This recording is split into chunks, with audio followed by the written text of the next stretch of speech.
Hello everyone. তো আজকে ছিল চৈত্র মাসের চতুর্থ সোমবার, আর এটা শেষ সোমবারও বলা যেতে পারে, কারণ পরের সোমবার নীলষষ্ঠী। তো যাই হোক, সকালবেলা উঠে আমি ফার্স্টে অনেক ফুল তুলে নিয়েছিলাম। এখানে ছিল সাদা ফুল, বেলপাতা, বিভিন্ন রকমের জবা ফুল তুলেছি, আর তুলেছিলাম কলকে ফুল, আকন্দ ফুল, নীলকণ্ঠ ফুল, মানে আজকে সমস্ত ফুলগুলোই পেয়েছি। শুধুমাত্র ধুতুরাটা পাইনি, কারণ এদিকে খুব একটা গাছ পাওয়া যায় না। তো যাই হোক, এখানে 3-4 রকমের জবা ফুলও তুলে নিয়েছিলাম।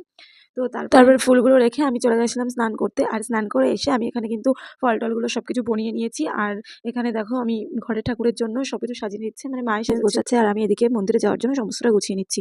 আর এই দেখো আমি কিন্তু একটা আস্ত ফল নিয়েছি, দিতে হয় ঠাকুরের ওখানে। যাই হোক, আর এই যে অনেকগুলো আমি মালা গেঁথেছিলাম, এখানে প্রায় 4-5টা। আর আমাদের মন্দিরে 3টে ঠাকুর আছে, কিন্তু ফুল কম থাকার জন্য মালাগুলো ঠিক এরকম হয়েছে। তো যাই হোক, মন্দিরে আর এটা ছিল আমার ছোট্ট একটা মালা, যেটা আমার ঘরের ঠাকুরের জন্য। আর এখানে আমি বড় বড় কিছু, এটা হচ্ছে নাগমায়ের বা ত্রিশূল, যে কোনো একটাতে দিলেই হবে। তো যাই হোক, আর এখানে আর দুটো মালা গেঁথেছিলাম। এই দুটো পুরো আকন্দ ফুল দিয়ে গেঁথেছিলাম, একটা মা দেবে, একটা আমি দেবো।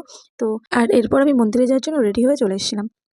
তো আজকে আমি পরেছিলাম রেড কালারের এই কুর্তিটা, কেমন লাগছে জানিও। আর এই যে এখানে দেখো পুরোটা পুজো দেওয়া হয়ে গেছে মায়ের। তো তারপরে আর এটা হচ্ছে আমার বাড়ির শিব ঠাকুর, দেখাই যাচ্ছে না ফুলের জন্য। যাই হোক, ঠাকুরটা অনেক ছোটো ছিল। আর এরপরে আমি চলে যাচ্ছিলাম মন্দিরে। আর এই যে সেই বট গাছটা, এখানে সবাই সন্ন্যাসীটা থাকে, আগের ভিডিওতে বলেছিলাম। তো এখানে সন্ন্যাসীটা সবাই বসে সবজি টবজি কাটছে। আর তারপরে মন্দিরের মধ্যে ঢুকে গিয়ে আগে ঘন্টাটা বাজছিলাম। তারপরে আমি পুজোটা সেরে নিচ্ছিলাম আস্তে আস্তে। এখানে দেখো ঠাকুরের মাথায় অনেক ফুল তুলছিল, তো সেগুলো নিচে পুজো দেওয়ার জন্য এগুলো একটু সরিয়ে নিয়েছি। আর তারপরে আমি দিয়েছিলাম একটু চন্দন। আর এর ওপরে যে একটা চাঁদা খেয়েছি না, ওটা হচ্ছে আমি জানতাম না, আমি একটা বান্ধবীর কাছ থেকে শেখা। তো তারপরে আর কি আস্তে আস্তে পুজোটা দিয়ে নিলাম। নেওয়ার পরে তো অনেকে পুজো দেওয়ার জন্য দাঁড়িয়েছিল বাইরে। তো তারপরে আমি বাইরে চলে এসেছিলাম, এসে এখানে একটু ঢং করছিলাম আর কি। তো তারপরে সবাই পুজো দিচ্ছিলো। আর এখানে দেখো সেই সবজি কাটা কিন্তু এখনও চলছে। আর আজকে সোমবারে অনেক সবজি হবে কাটা, কারণ লোকও অনেক হবে আজকে আশা করা যায়। আর সন্ন্যাসীও এখন অনেকই রয়েছে।